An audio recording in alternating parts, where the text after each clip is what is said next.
All right, ladies and gentlemen, welcome back to another episode of Films People Saw. That's right, we're back here in FPS Studios to talk about the year 2020 in cinematic history. You may remember this is the abbreviated year in cinematic history for a certain reason, which we're not going to go into, but that is the exact reason why my list is shorter than usual. So we're here to talk about my top 7 favorite films of the year this time.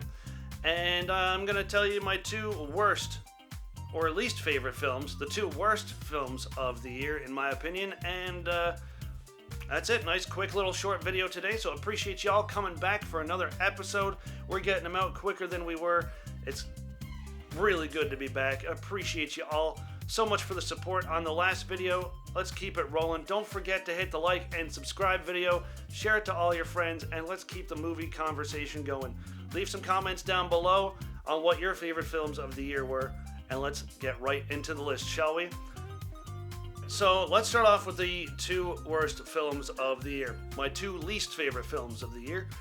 And I'm not going to talk about a lot of them. Let's just mention them both. Here we go. Birds of Prey and Tenet. I absolutely hate both of these films. I just really didn't like these movies, and you guys probably didn't either. So let's stop talking about the worst and let's get talking about the best, shall we? All right, so that brings us to the top 7 list. And let's jump right in. Number 7 is The Invisible Man with Elizabeth Moss and Lee Whannell. This movie is fantastic. It's really low on the list because it's a remake. It's not an original IP. And to be honest, I don't know how much I'm going to rewatch this one over the Kevin Bacon movie. Yes, the Kevin Bacon movie is absolutely horrible and cheesy, and it's just silly for the most part, and the CGI is awful, but I love that campiness of 90s movies. You know what I mean? But yeah, so The Invisible Man's a fantastic movie, definitely worth your watch. It's a lot of fun, and I'll probably check it out every other Halloween season, but it's not up on my rewatchability list, so that's why it's lower on the list. Alright, and that brings us to number 6 on the list. Number 6 on the list is Underwater with Bella from Twilight. I know it's not her real name, I just don't care to say her real name. Because I've never really been a big fan of her, but this movie kind of turned me around. Her performance in this movie is fantastic, and I had zero expectations for this as a quality of horror movie, but the suspense and tension in this movie is actually way better than I thought it had any right to be, and is probably going to show up on my, every 5-year rewatch. It's not going to be super rewatchable for me. Some of the CGI decisions in it is a little weird, but overall it's a really enjoyable movie and way better than I thought it was going to be, so that's why it's on number 6. Alright, and that brings me to the top 5. On the number 5 slot, we have The Sorry. And number 5 slot, we have The Hunt. This movie is fantastic. It's a lot of fun. It's really dumb. And as long as you go in just expecting a fun, silly, bloody, chaotic movie that is going to do subversions of expectations properly, then I highly recommend checking out this comedic psychological thriller horror. This is one of those movies where typically when done, the ride is great but the ending is garbage, or the ride is garbage but the ending is great, and for once we actually got it all. And it's somewhat a unique IP. I mean, so this movie takes the kind of battle royale aspect of taking people, putting them in a location and making them fight for their death or running away from a threat, but instead of it being on an island, it's in a secluded mansion that they have to try to escape from and go on from there. If you haven't checked it out, I highly recommend it. It's really fun and really silly, and it's super rewatchable for so many reasons.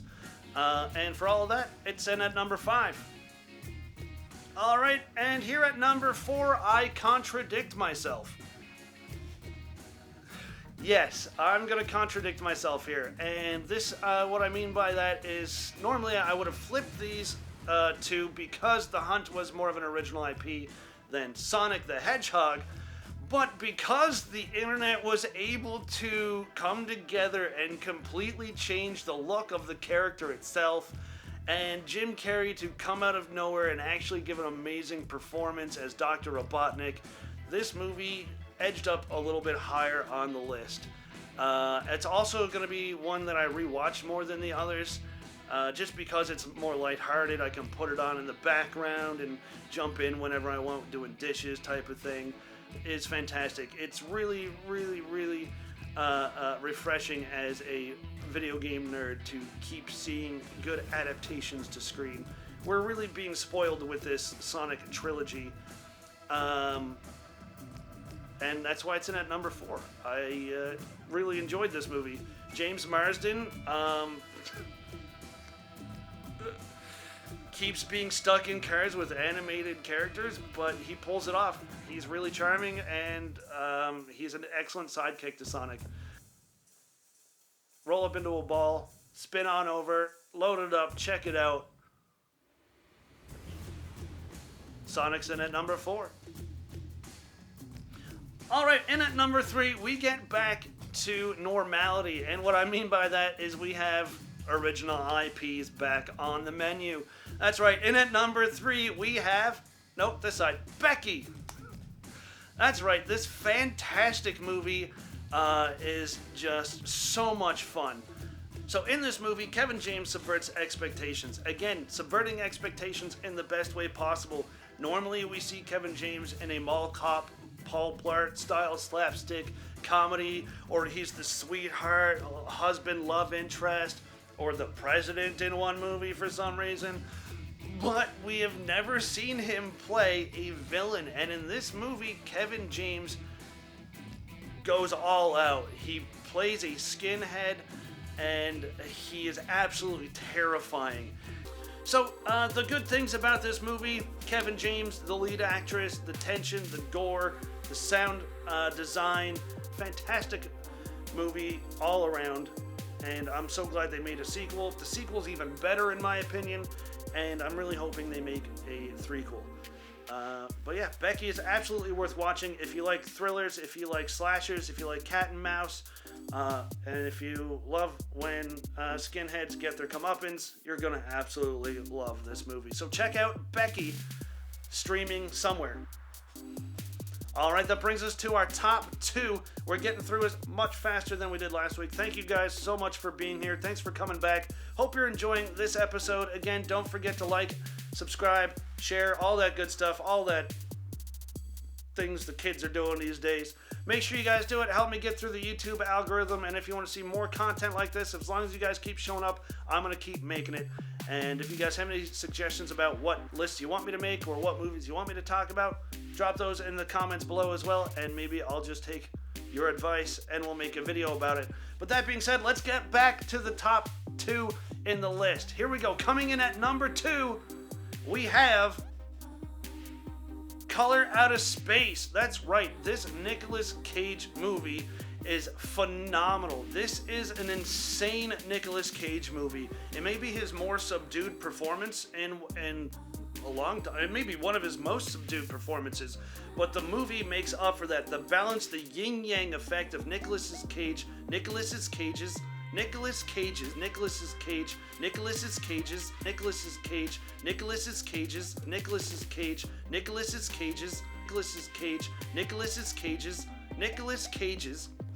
sitting in shock witnessing this psychedelic neon hellscape roller coaster of a ride that is Color Out of Space.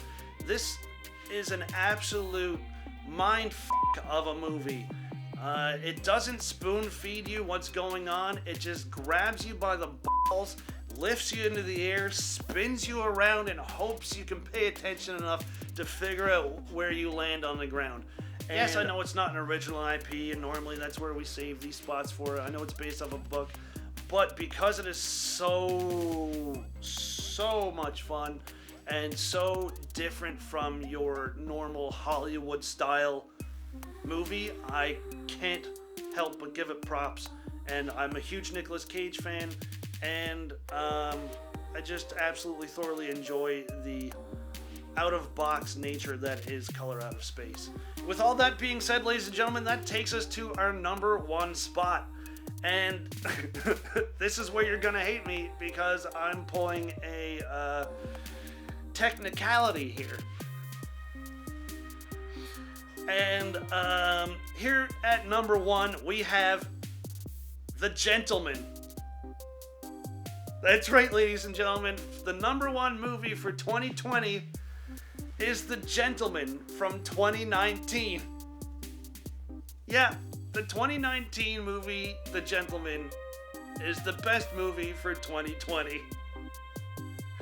So the reason why I'm putting The Gentleman from 2019 at number one for 2020 is because this is the last movie I saw in theaters in 2020 before the world shut down. So for 3-4 years, this was the last movie I saw in theaters, and I saw it for the first time in theaters in 2020. So because of that, and because I love Guy Ritchie's scripts when they hit, when they're smart, they're witty, they're fast, and they're clever, like this movie, with fantastic performances from everybody involved. I am a sucker for a Guy Ritchie movie. I knew this was going to be a controversial pick and make most of you mad, but knowing that it was going to be a bit of a troll made me want to do it even more. But it is honestly my favorite movie that I watched in 2020 and from 2020, and it's my number one of 2019-20. All right, ladies and gentlemen, thank you so much for coming back and watching another episode of Films People Saw. Sadly, that does bring us to the end of this episode, but that doesn't mean the conversation has to end here as well. If you want to let me know what your top favorite movies were from the year 2020, or let me know what the last movie you saw in theaters was of 2020 before the world shut down or just in general, what was the last movie you actually made the effort to get out of the house and watch a movie in theaters is? Again, don't forget to like, subscribe, share this with your friends and family, get the word out, and let's keep the conversation rolling. And we'll see you on the next reel. Until then, you'll be missing me. Take care.